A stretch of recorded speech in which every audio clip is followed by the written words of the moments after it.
Hello, beautiful tribe. I am here, as promised, to start reading to you Empath Healer, the 13 Principles of Healing Presence. This is the introduction. It is a letter to my reader. My name is Lysa Black, and I'm an empath. I can feel the emotions of others within my body. The major challenges of my life have all been centralized around my identity as an empath.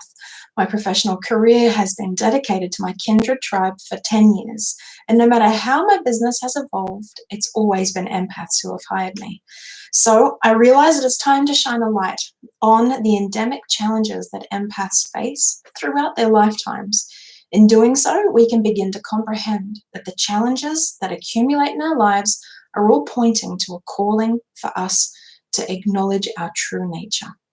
This isn't easy. I felt cursed when my abilities came rushing to the surface after 23 years of active repression. Something unhinged, and I couldn't deny my true nature anymore. It was as though an internal dam was released, and everything came flooding to the surface as an overwhelming torrent. It was so incredibly frightening, and because so few people knew how to help me, and I struggled to know where to look for an explanation, I believed I was beyond help. But I prayed, and my prayers became incredibly sincere as I was forced into surrender. I could sense and feel the pain in others, but I couldn't heal until I was willing to claim my own pain, which was reflected in those around me. I fell into relationships with wounded men. They were incapable of perceiving my truth while being lost in a never-ending yearning for my care. I woke up and realized these little lost boys and chose to heal my own heart and not enter a relationship again until I found a man who knew himself sufficiently to be able to truly perceive me.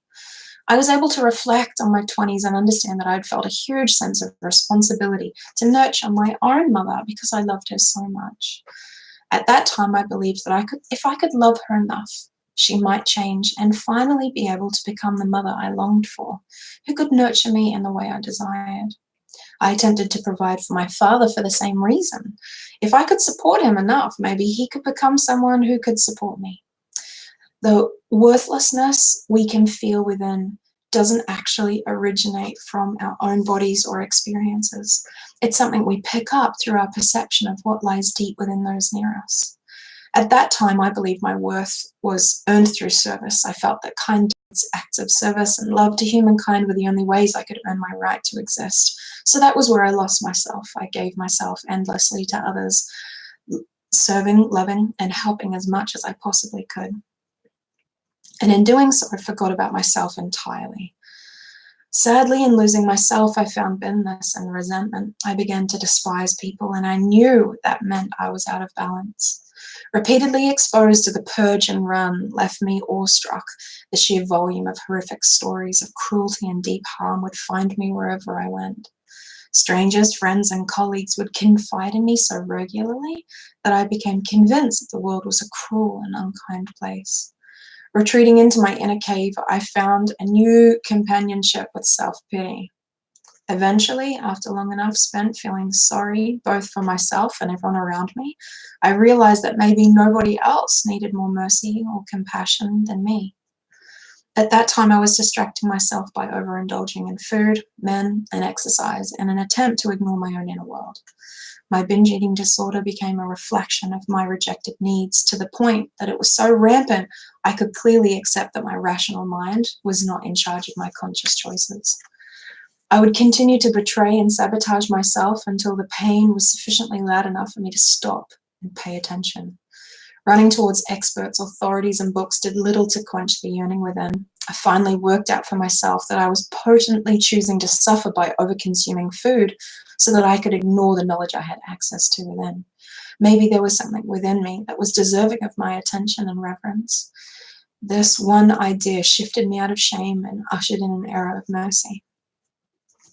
The more love, forgiveness, and compassion I applied to myself, the more pain slipped away from my bones like unshackled chains.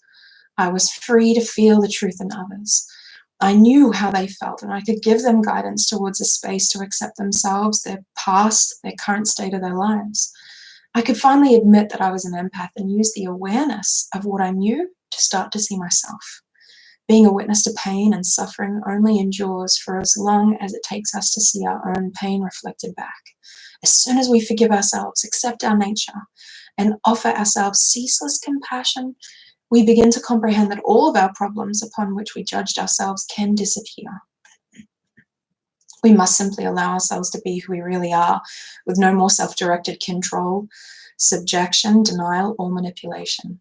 Once we step into our own being and own our truth, we immediately begin to emanate healing presence. The ability to simply be is so deeply grounded in our truth that its spontaneous healing manifests within ourselves and everyone around us. The same healing presence is also a strong deterrent to anyone who cannot receive our presence. Our being will cause them to leave. I've now crafted a life specifically designed to support me to thrive in my true nature, and I want the same for you.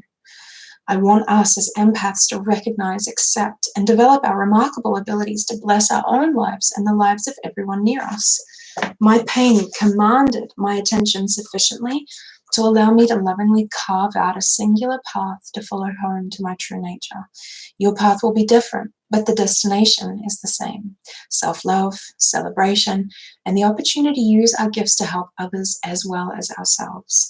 We are empath healers. Let's uncover the 13 principles of healing presence together. That is the opening letter to my book, Empath Healer. If you want to join me for the reading that's coming up over the next series of weeks, I'm going to put the link in the description below so that you can grab it on Kindle, or you can get a hard copy anywhere in the world through Amazon. I feel so thankful that I have allowed myself to voice such poignant experiences for myself and my whole tribe. It has been very scary to acknowledge, but I'm deeply liberated on the other side.